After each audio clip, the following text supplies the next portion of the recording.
Hi, welcome to Creative Fun with Retired Rainbow. Today we're going to make a coffee filter mandala. Supplies you need are a coffee filter, any size really, that you folded into fourths.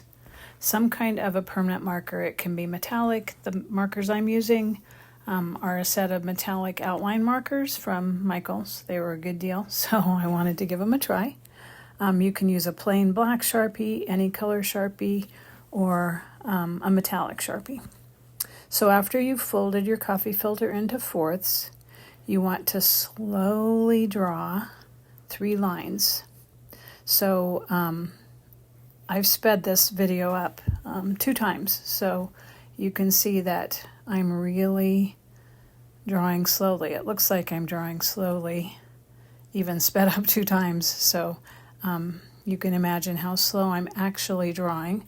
It's a very meditative process, and after you've done it on the first side, you're going to flip it over and again slowly trace the line on the back. These markers sometimes require that you shake them and push the nibs gently to get the ink flowing. So you'll see I stop periodically and go off screen, and that's what I'm doing.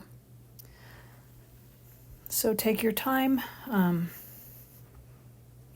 kind of focus on your breathing as you're doing your drawing. Focus on going slow. It truly is kind of a meditative activity, hopefully a relaxing activity. And then once you've done your 3 lines, and of course, you can do more, you can do less. This is yours, so there's no right or wrong way. Once you've done your 3 lines on both sides, you're going to open it up, and then you're going to trace on the side that didn't get the metallic center. This will be true even if you're not using a marker that has a colorful outline.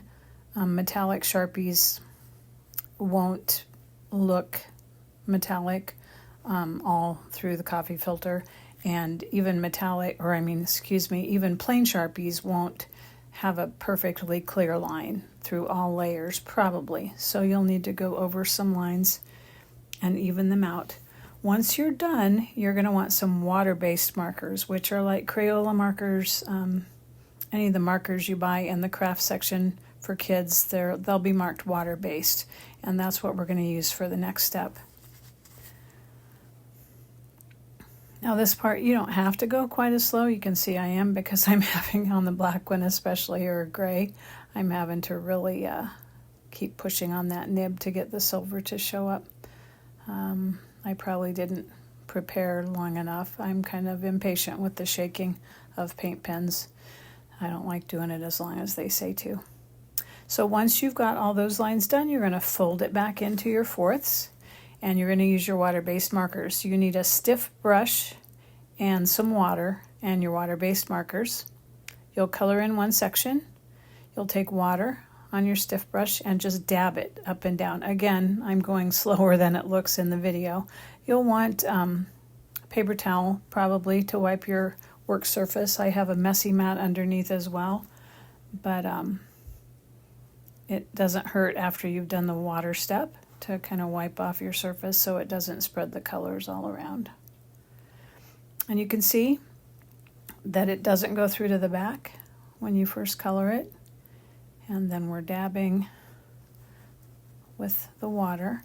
You can check periodically to see if it's come through evenly on the back. Sometimes when it's not even, when you're doing the water step, it's kind of nice to have some kind of watercolory, painterly spots. I like that. But anyway, there you go. There's my paper towel. I do have a glossy paper that I use for my messy mats. No idea where it came from, but it's really handy.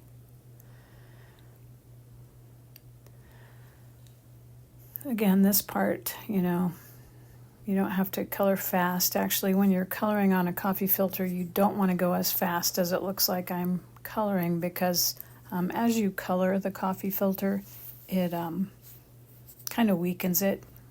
So if you color too fast, you might tear holes in it. There are papers you can buy that are like coffee filter paper. They're called water diffusing paper, I believe. if you want to do something like this on a paper that's not circular with coffee filter folds in it. So you can see the variation on the back of that one. And even there on the little curves of the second line, you can see the color variation that makes it look more watercolor painterly. So I'm doing this as a warm-up. I'm getting ready to work on some pieces of art for an upcoming exhibit, and I wanted to get my creative juices flowing. So an activity like this, maybe you're wanting to write something, maybe you're just wanting to be more productive, and relaxing your brain can help all those things happen. So we'll see. I'll share maybe what I come up with for my exhibit pieces, and we'll see if this got my creative juices flowing or not. But here we go. There were some light spots, so I'm going back over it again. And when you're done, you might let it dry. I'm impatient, so I didn't let it dry, and you'll see it's a little hard for me to get it opened up. So if you let it dry, this process would not be so tedious as obviously it is for me. Also, you'll notice my fingers are pretty dirty. If you have a problem with paint on your fingers, you might wear gloves. There you go. Voila. A finished mandala. They look beautiful hanging in the window or just hanging